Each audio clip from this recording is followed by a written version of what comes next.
Hello नमस्कार साथियों, स्वागत है आप सभी का आपके अपने YouTube चैनल पर। आप सभी के लिए रोज की तरह आज भी लेकर आए हैं करंट अफेयर्स महत्वपूर्ण प्रश्नों के साथ। तो महत्वपूर्ण प्रश्नों की श्रृंखला हम रोज लेकर आते हैं आपके लिए। बहुत ही महत्वपूर्ण आगामी परीक्षाओं के लिए ये प्रश्न है, तो इनका नोट्स बना लीजिएगा और क्लास को अंत तक जरूर देखें। वीडियो को ज्यादा से ज्यादा शेयर करें और चैनल को भी सब्सक्राइब करें। तो शुरू करते हैं आज की क्लास बिना देरी के। 22 नवंबर 2022 की क्लास है आज। देखिए पहला प्रश्न क्या लिया है। विश्व विरासत सप्ताह मनाया जाता है। विश्व विरासत सप्ताह प्रतिवर्ष मनाया जाता है। कब मनाया जाता है? तो ये 19 से 25 नवंबर को मनाया जाता है। 19 से 25 नवंबर के बीच में। कब? 19 से 25 नवंबर। अब 19 से 25 नवंबर के बीच मनाया जाता है। विश्व विरासत सप्ताह का मतलब क्या है, आखिर क्यों मनाया जाता है? तो अपनी जो सांस्कृतिक विरासत है उसको बनाए रखने के लिए, सांस्कृतिक विरासत या धरोहर उसको बनाए रखने के लिए, उसका प्रसार प्रचार करने के लिए इसको मनाया जाता है। प्रत्येक वर्ष विश्व विरासत सप्ताह मनाया जाता है। देखिए किसके द्वारा मनाया जाता है? पुरातत्व व संग्रहालय विभाग। किसके द्वारा? पुरातत्व व संग्रहालय विभाग द्वारा। पुरातत्व एवं संग्रहालय विभाग द्वारा इसको प्रत्येक वर्ष मनाया जाता है। अब किसके लिए? अब इसमें पुरातत्व एवं संग्रहालय विभाग द्वारा कौन मनाता है? यूनेस्को। कौन मेन किसका है ये? UNESCO. UNESCO। UNESCO. Yes, UNESCO द्वारा इसको मनाया जाता है। यूनेस्को का पुरातत्व एवं संग्रहालय विभाग। पुरातत्व एवं संग्रहालय विभाग किसका? यूनेस्को का। इसके द्वारा मनाया जाता है। अब देखिए इसके आगे सांस्कृतिक एवं विरासत को बढ़ावा। संस्कृति एवं विरासत, हमारी जो सांस्कृतिक विरासत है या संस्कृति है, संस्कृति एवं विरासत, हमारी संस्कृति एवं विरासत को बनाए रखने के लिए इसको मनाया जाता है। आगे देखिए भारतीय पुरातत्व सर्वेक्षण। ये भारत की बात करते हैं तो भारतीय पुरातत्व सर्वेक्षण, इसकी स्थापना कब हुई थी? तो इसकी स्थापना 1861, याद रखना महत्वपूर्ण प्रश्न है, 1861 में। कब? 1861 में भारतीय पुरातत्व सर्वेक्षण की स्थापना हुई थी। अब स्थापना, इसका हेडक्वार्टर कहाँ है? तो हेडक्वार्टर नई दिल्ली में। कहाँ पर हेडक्वार्टर है? नई दिल्ली में। लिख लीजिएगा हेडक्वार्टर कहाँ पर है? नई दिल्ली। नई दिल्ली में इसका हेडक्वार्टर। भारतीय पुरातत्व सर्वेक्षण कहाँ है? इसका हेडक्वार्टर नई दिल्ली। और इसकी स्थापना कब हुई थी? 1861 में स्थापना की किसने थी? तो 1861 बहुत पहले की बात है। तो अलेक्जेंडर कनिंघम। किसने की थी? Alexander Cunningham. स्थापना किसने की थी?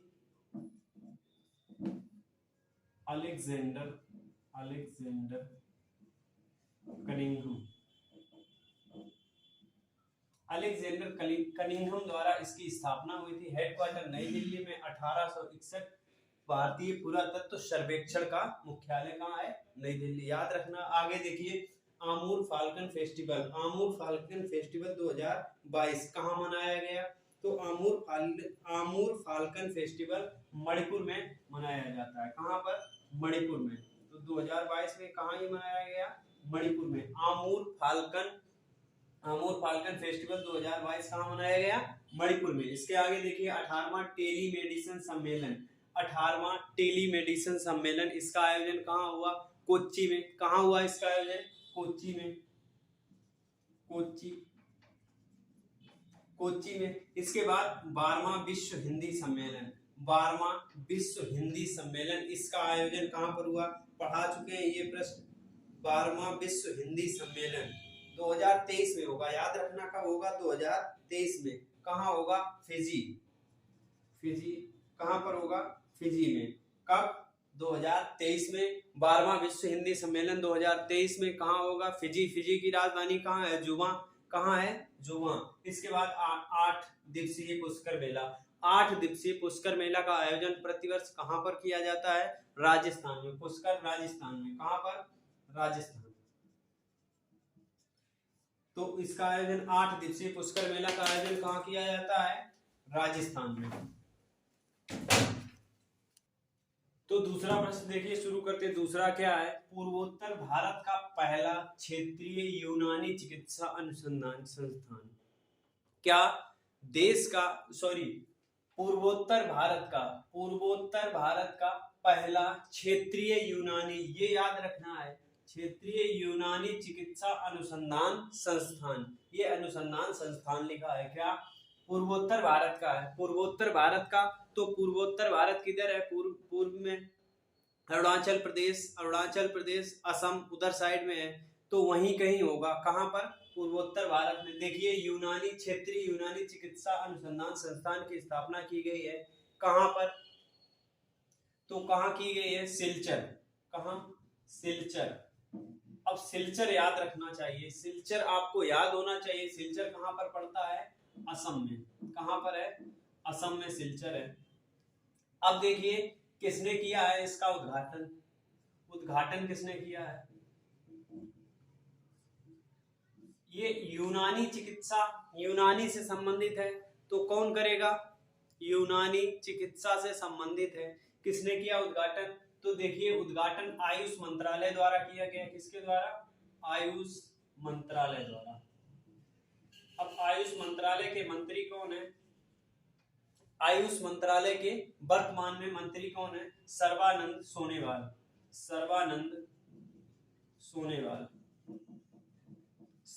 सोनेवाल इसके मंत्री हैं। किसके? आयुष मंत्रालय के मंत्री हैं। और क्षेत्रीय यूनानी चिकित्सा अनुसंधान संस्थान अगर पूछा जाए, पूर्वोत्तर का पहला कहाँ खुला है? सिलचर में। सिलचर कहाँ है?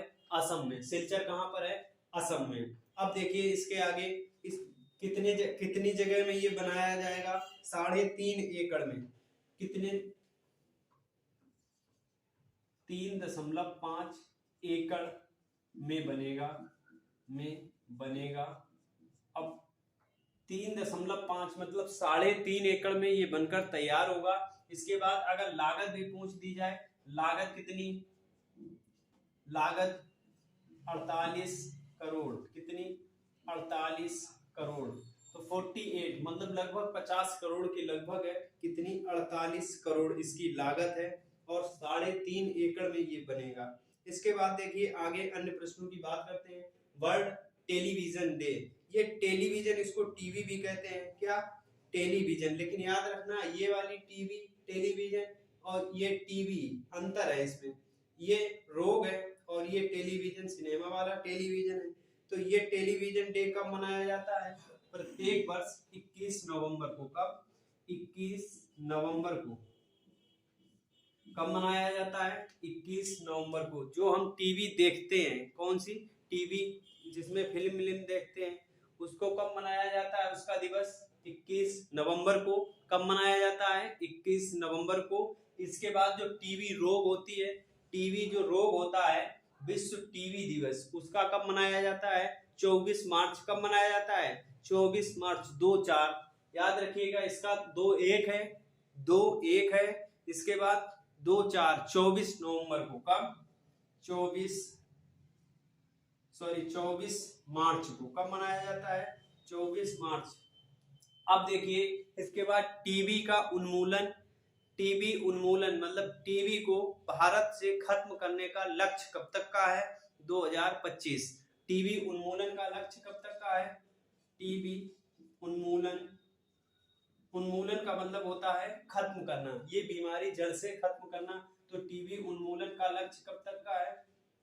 इसका लक्ष्य है 2025। कब तक का है? 2025। इसके बाद देखिए, विश्व रेडियो दिवस। तो विश्व रेडियो दिवस, अब टीवी दिवस, टेलीविजन वाला टीवी दिवस 21 नवंबर को है। और इसके बाद रेडियो दिवस की अगर बात करते हैं तो 13 फरवरी। कब? 13 फरवरी को।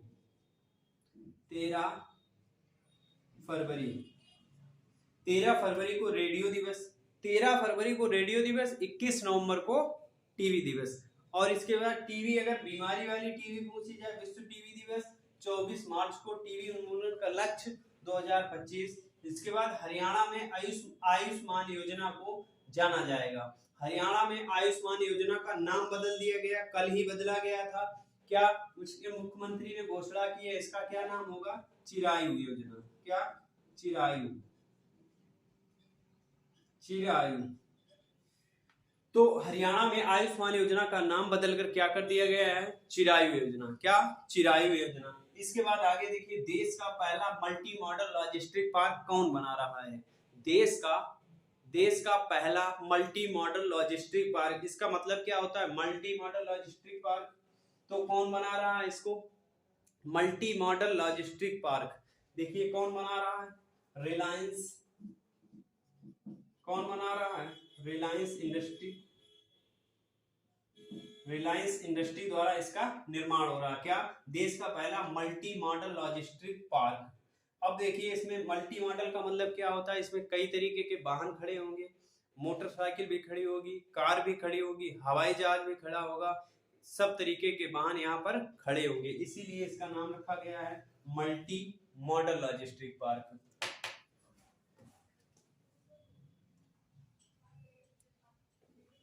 देखिए तीसरा प्रश्न है, माता सीता की प्रतिमा बनाई जाएगी।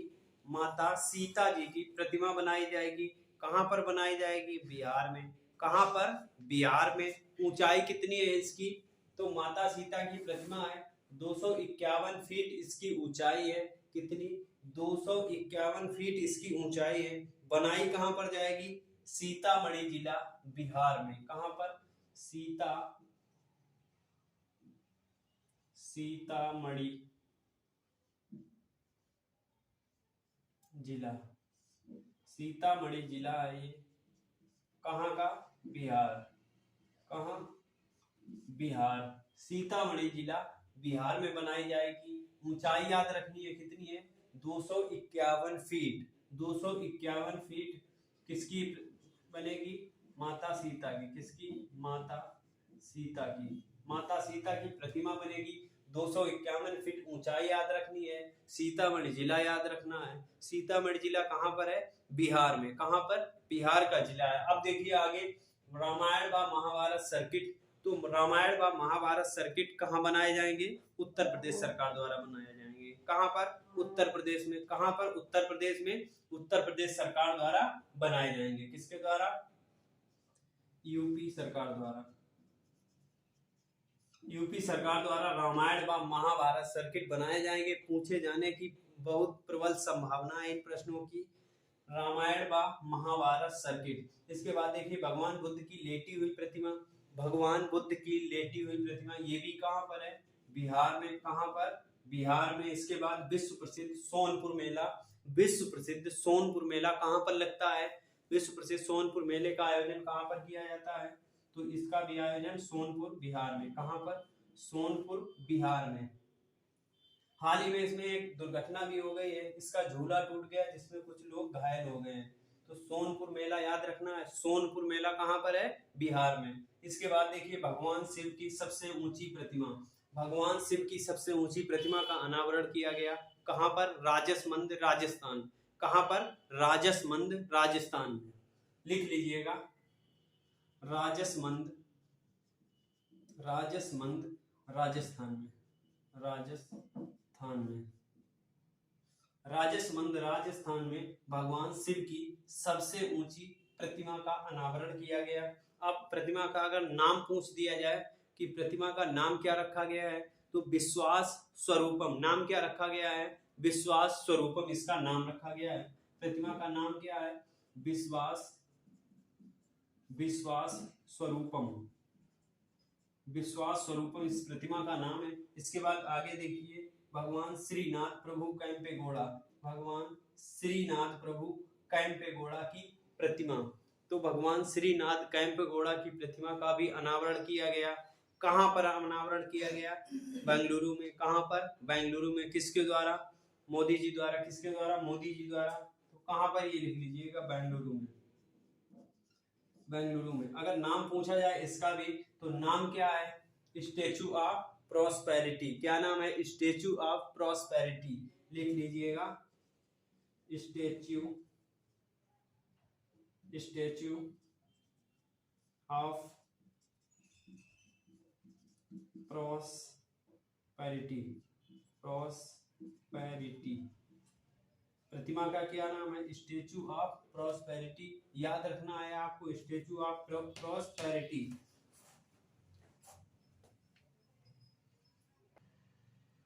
इसके बाद देखिए चौथा प्रश्न शुरू करते हैं। चौथा क्या है, यूनेस्को मदनजीत सिंह पुरस्कार 2022। यूनेस्को द्वारा दिया जाता है मदनजीत सिंह पुरस्कार। अब 2022 में किसे दिया गया, तो नाम बहुत इनका अजीब है, याद रखना बहुत मुश्किल है। कैसे याद करेंगे हम बताएंगे। तो देखिए ये पुरस्कार जरूर याद रखना, यूनेस्को द्वारा दिया जाता है मदनजीत सिंह पुरस्कार। मदनजीत सिंह पुरस्कार जो कि भारतीय मूल के थे। कौन थे, भारतीय मूल के थे। तो ये याद रखना, यूनेस्को द्वारा दिया जाता है मदनजीत पुरस्कार। क्या, मदनजीत पुरस्कार। अब मदनजीत सिंह कौन थे, भारत के पूर्व भारतीय कलाकार। भारत के मदनजीत सिंह के बारे में लिख लीजिएगा, पूर्व भारतीय कलाकार। कौन थे, पूर्व भारतीय कलाकार थे मदनजीत सिंह। इनका नाम याद रखना, इनका भारत से जुड़ा, पूर्व भारतीय कलाकार थे, लेखक थे और राजनायिक थे। पूर्व भारतीय कलाकार, लेखक एवं राजनायिक।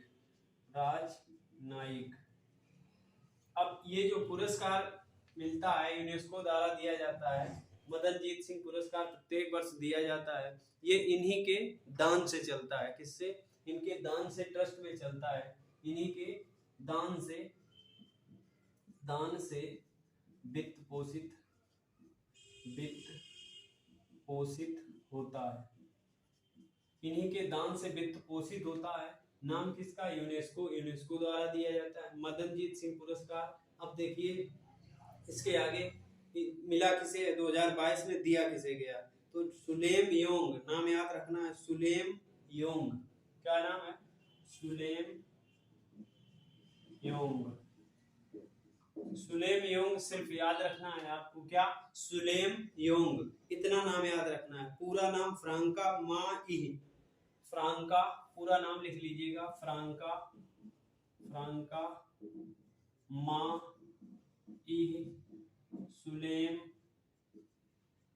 और योंग। पूरा नाम इनका ये है, फ्रांका मा इह सुलेम।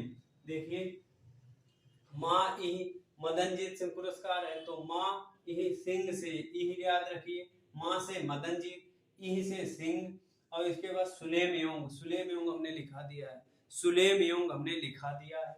तो फ्रांका मा इह सुलेम योंग याद रखना है, फ्रांका भी याद रख लीजिएगा, फिर मा इह बचा याद ही हो जाएगा। तो फ्रांका मा इह सुलेम योंग पूछे जाने की इसकी कम संभावना है, लेकिन याद कर लीजिएगा ये पुरस्कार बहुत ही महत्वपूर्ण है। मदनजीत सिंह पुरस्कार कहाँ किसके द्वारा दिया जाता है, तो यूनेस्को द्वारा दिया जाता है। किसके द्वारा, यूनेस्को द्वारा। अब देखिए इसके बाद film personality of the year 2022। तो film personality of the year 2022 किसे चुना गया है, चिरंजीवी को। किसको, चिरंजीवी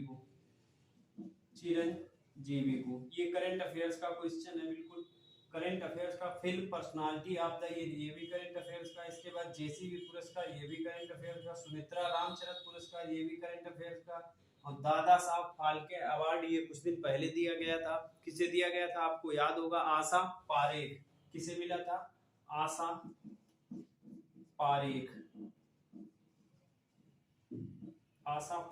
को। अब देखिए ये जो film personality of the year 2022 चुना गया है चिरंजीवी को, film personality of the year किसके द्वारा, 53वें इंटरनेशनल फिल्म फेस्टिवल में दिया गया। कौन से, 53वें इंटरनेशनल फिल्म फेस्टिवल। तो 53वें इंटरनेशनल फिल्म फेस्टिवल में film personality of the year 2022 किसे चुना गया, चिरंजीवी को। इसके बाद देखिए दादा साहब फाल्के अवार्ड किसे मिला, आशा पारेख को, दादा साहब फाल्के, आशा पारेख। इसके बाद आगे सुमित्रा रामचरित पुरस्कार, ये करंट अफेयर्स का। सुमित्रा रामचरित पुरस्कार किसे दिया गया? तो ये एक कथक को दिया गया, कथक नृत्यांगना। किसको दिया गया? कथक नृत्यांगना उमा शर्मा। किसको दिया गया? उमा शर्मा। उमा शर्मा याद रखिएगा, किसे? सुमित्रा रामचरित पुरस्कार उमा शर्मा को। ये क्या है? कथक नृत्यांगना, कथक की नृत्यांगना है, इनको मिला है। अब देखिए इसके बाद जेसीबी पुरस्कार 2022, कौन सा? जेसीबी पुरस्कार 2022 किसे दिया गया? खालिद जावेद। जेसीबी जावेद, जेसीबी कैसे याद रखना है? जावेद, जेसीबी जावेद। और जावेद, जेसीबी खाली चलेगी नहीं, कैसी चलेगी? खाली। खालिद जावेद। देखो जेसीबी जावेद याद रखना है, क्या? जेसीबी से जावेद याद रखना है। इसके बाद जेसीबी खाली नहीं चलेगी, कैसी चलेगी? खाली नहीं चलेगी। तो खालिद जावेद नाम याद रखना है, खालिद जावेद। ये कौन है? उर्दू के साहित्यकार है। कौन है? उर्दू के साहित्यकार। उर्दू के साहित्यकार है, क्या नाम है? खालिद जावेद। जेसीबी पुरस्कार 2022। देखिए पांचवा प्रश्न है, नेटवर्क रेडीनेस इंडेक्स 2022, इसकी लिस्ट जारी हो गई है। किसकी? नेटवर्क रेडीनेस इंडेक्स, इसकी इंडेक्स जारी हो गई है। तो 2022 में भारत में कुछ सुधार हुआ है। कितना? देखिए 61वां स्थान आया। कितना? 61वां स्थान है। कितने अंक सुधार हुआ है? 6 अंक सुधार। कितना सुधार हुआ है इसमें? 6 अंक सुधार के साथ 61वां स्थान आया है। कौन सा? 61वां स्थान। याद रखिएगा, नेटवर्क रेडीनेस इंडेक्स, एनआरआई। क्या? NRI report 2022। NRI report 2022 Bharat का स्थान 61वां आया है। अब देखिए 61वां 6 और 1, कितना स्थान है? 6 1। अब 161 वह 131 याद रखना है। कितने देशों की जारी होती है इंडेक्स? इंडेक्स 131 देशों की। 131 देशों की इंडेक्स जारी हुई है। कितने देशों की? 131 देशों की इंडेक्स 131 याद रखना। 131 देशों की जारी हुई है। 61 में भारत आया है। 61 में कौन आया है? भारत 6 अंकों में सुधार हुआ है। भारत में 6 अंकों का सुधार हुआ है। इसके बाद देखिए नोवाक जोकोविक ने एटीपी फाइनल खिताब जीता है। तो नोवाक जोकोविक ने एटीपी फाइनल खिताब जीत लिया है। कितनी बार जीत चुके हैं? ये 5 बार पहले जीत चुके हैं। इस बार एक बार और जीत लिया है। तो कितनी बार हो गए? 6ठी बार। 6ठी बार। कितनी बार जीत लिया है? 6वीं बार जीत लिया है। एटीपी फाइनल खिताब, फाइनल में खिताब जीता है इन्होंने। किसने? Novak Djokovic. इसके बाद देखिए शत्रुनाश अभ्यास। तो शत्रु का नाश याद रखिएगा। शत्रु का नाश, ये युद्ध अभ्यास किसका हो सकता है? तो शत्रुनाश कौन करेगा? भारत। कौन करेगा? भारत। तो शत्रुनाश अभ्यास किसका है? भारत का। भारत शत्रुनाश कर देगा। तो भारत ने शत्रुनाश अभ्यास शुरू किया है। कहां पर? राजस्थान में। कहां? राजस्थान में। राजस्थान में पाकिस्तान की सीमा पर शत्रुनाश अभ्यास का आयोजन किया गया। किसका? शत्रुनाश अभ्यास का आयोजन किया गया। अब देखिए इसका आयोजन कब किया गया? 21 नवंबर को। 21 नवंबर को कब किया गया आयोजन? 21 नवंबर को। नवंबर। अब देखिए भारतीय सेना की पश्चिमी कमान उधर पड़ती है। कौन सी? पश्चिमी। तो भारतीय सेना की दक्षिण पश्चिमी कमान द्वारा किया गया। किसके द्वारा? दक्षिण पश्चिमी कमान द्वारा इसका आयोजन किया गया। ये भी लिख लीजिएगा। भारतीय सेना की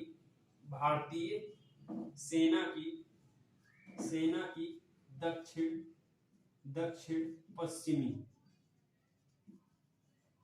कमान किसके द्वारा इसका आयोजन किया गया? भारतीय सेना की जो दक्षिण पश्चिमी कमान है उसके द्वारा इसका आयोजन किया गया। कहां पर किया गया? थार, राजस्थान में। थार लिख दिया, लिख लीजिएगा। कहां पर? थार। तो थार राजस्थान में किया गया 21 नवंबर अब देखिए आगे, क्लाइमेट चेंज में भारत का स्थान। क्लाइमेट चेंज की अभी रिपोर्ट जारी हुई थी जिसमें भारत का कौन सा स्थान आया था, आपको पढ़ाया भी था।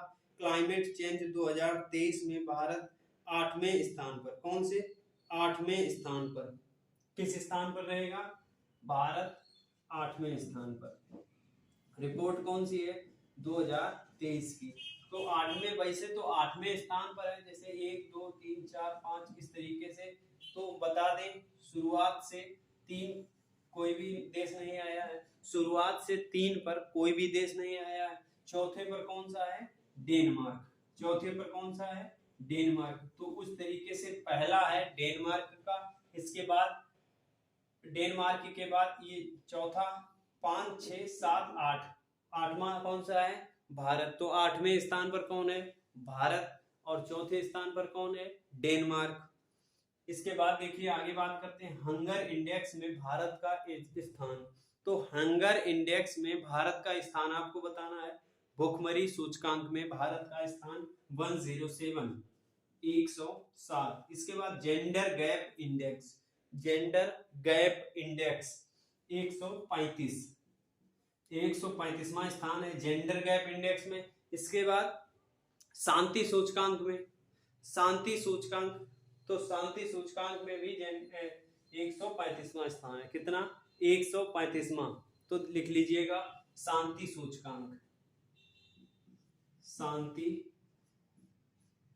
शांति सूचकांक, सूचकांक, शांति सूचकांक में कौन सा है, 135वां। इसके बाद एक और लिख लीजिएगा खुशहाली, खुशहाली, खुशहाली में 136वां, 136वां किसमें है, खुशहाली में।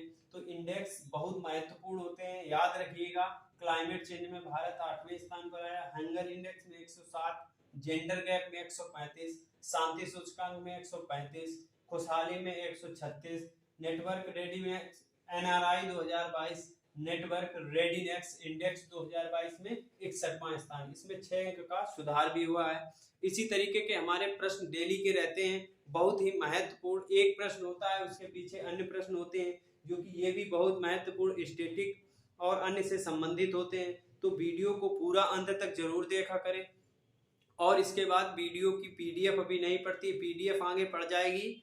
और आप लोग नोट्स जरूर बना लें, क्या, नोट्स जरूर बना लें, क्योंकि रिवीजन करने में सहायक होते हैं। इसलिए नोट्स का ध्यान रखें, वीडियो को ज़्यादा से ज़्यादा शेयर करें ताकि हमारा कुछ सपोर्ट हो सके, हम और बेहतर करने का प्रयास कर सकें। इसी तरीके के डेली वीडियो करंट अफेयर्स के आते हैं, तो वीडियो को ज़्यादा से ज़्यादा शेयर करें। धन्यवाद, जय हिंद।